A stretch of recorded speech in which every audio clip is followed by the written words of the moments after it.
3-0 sweep with college football complimentary plays on Saturday. NC State getting the job done in a blowout of Wake Forest and Raleigh. South Carolina, their second ever win at Florida in an upset, easily taking care of the Gators. And of course Wisconsin scoring a couple of thousand points against Indiana in the biggest blowout on the board. 7-1 run with the free football selections, NFL and college football combined, dating back to last Sunday. And another free pick. A matter of fact, a multitude of free picks for your Sunday card, including New England and Pittsburgh, which I'll be starting it off with in just a moment. Of course, the big news on Saturday, as far as I'm concerned, is I cashed in with the one play that I bet on, the one play I told you to wager on, and it was another 15-dime release. Very rare for me in college football. Kentucky, a little scary at first, but getting the job done, coming up with the win and cover in an 18-point victory at home against Vanderbilt. Hi everyone, Al DeMarco here, and this is going to be your Sunday video report. Not only did I cash in with the 15-dime release on Kentucky yesterday in college football, but that was on the heels of cashing in with a rare 15-dime play in college basketball, part of a 2-0 Friday night sweep to start off the college hoops season, as Northwestern delivered with the 19-point road win against Northern Illinois. Great week, great couple of days, reinvesting part of the profit again today with another 15-dime play. Kentucky was my college football blowout of the year winner yesterday. Today, 15-dime NFL blowout of the year. The team that I'm picking here, I feel they're going to cover this game by 6 points minimum. That is the one play I'm playing today, the one play I'm recommending you play today. And again, 15-dime play, NFL blowout of the year. Just like yesterday's 15-dime winner in college football on Kentucky. College basketball, 15-dime plays over the past 2 years, 4-1 overall, following Northwestern's victory on Friday night. NBA, 15-dime plays, 6-2 the past 2 years. Only one this season, November 2nd, when I had Miami and Minnesota going over the posted total easily. And 15-dime releases in the NFL the past 3 seasons. The record a combined 27, 13, and 2.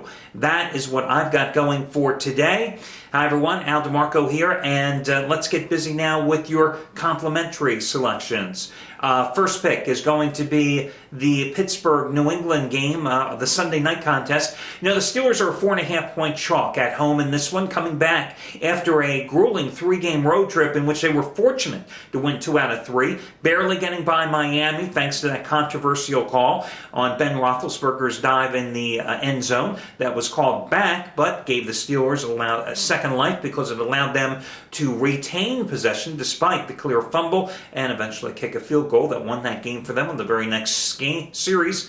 Or next play, I should say. Then they lost at New Orleans, and then you saw the Monday night game. The Bengals did everything they could to hand them that game, spotting them a 10-0 lead early because of special team miscues. Steelers did play well enough to get the win. Now they're back home against a New England team that just lost by 24 points at Cleveland last week. Now, as I said last week in the radio show, TV, and various interviews, I thought it was not a good place to take New England against Cleveland because I thought the Patriots would clearly be caught looking ahead to this particular contest. Now, of course, you're getting tremendous value, even though the Steelers play very well at home. Patriots coming off that clunker against Cleveland, because the Belichick factor. How well the Patriots do as a road dog, how well the Patriots do over the years coming back after a straight-up loss, yada, yada, yada. Problem is here, you've got a New England Patriots team that is average at best defensively. So-so at stopping the run, doesn't really put much pressure on opposing quarterbacks, and the third worst pass defense in the league, giving up 70% completions. If you give Ben Roethlisberger time behind that offensive line, which protection is always somewhat suspect at best, especially the past 3 years, Roethlisberger will pick you apart because he has the speed and the wide receivers, talented array of wide receivers as well. And, I'm also looking for Pittsburgh to rediscover their ground game. This is a team that seemingly has lost its offensive identity here, or perhaps it's a little conflicted about what its offensive identity should be. Rashard Mendenhall, the last 5 games, really not that much of a focal point of the offense, with Roethlisberger back in the saddle again, as he's averaging only about 75 yards a game. But this is a New England defense that, last week gave over 200 yards rushing to the Browns. Peyton Hillis running for like 184 of them. So I think Pittsburgh is a very good price in this particular game, taking advantage of the value perception of the public of New England. So you take Pittsburgh minus 4.5. Personally, I'd buy down the half point. As you know, I believe you buy down the half point or up the half point according to the situation when the line crosses 3, 4, 7, or sometimes 10. So I like the Steelers in this one.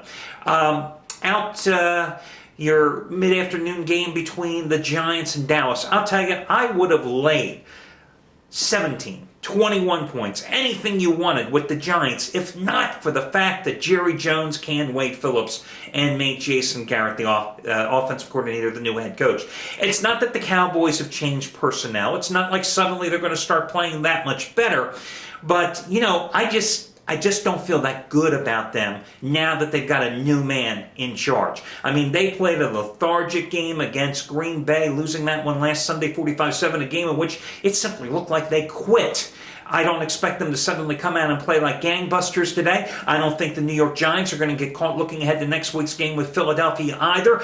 But I just don't feel comfortable grabbing or laying all the points, 2 touchdowns with the Giants in this game. However, I do like this game to go over the posted price. Listen, 6 of the last 8 in the series have gone over. The Giants have gone over in 3 straight coming into this particular contest. The New York offense has been like gangbusters here, averaging 36 points the last 4 games, in which Eli Manning has thrown 12 touchdown passes in that stretch.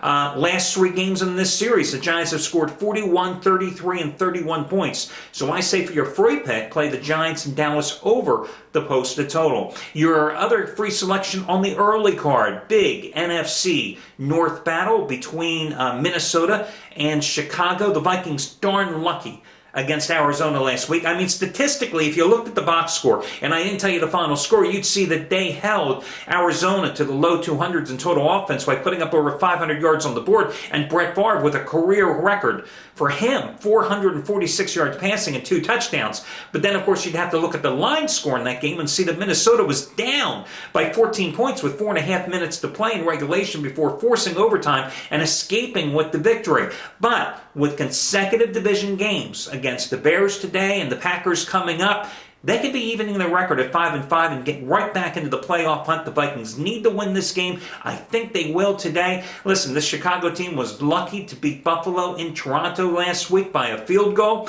Again, I'm going to go with Minnesota in this contest, even though I acknowledge that the Vikings have lost 8 consecutive road games, dating back to last year, a streak in which they're 1-6-1 against the spread. And even though the pass rush has been pretty much invisible this year for Minnesota with only 12 sacks, and let's face it, you've got to put pressure on Jay Cutler. Guy's been sacked 25 times already this season. That's how many sacks the offensive line of the Bears have given up. Their last 7 games, the Bears offense, Mike Martz, the guru of offense, well, I'm sorry, it hasn't been working. Averaging just 15 first downs a game, 265 yards a contest. Again, I like Minnesota for your final free pick, along with Dallas and the Giants over, and Pittsburgh in the Sunday night game. Good luck, everybody, and I'll catch you again on Monday when we've got the Eagles and Redskins in your Monday Nighter.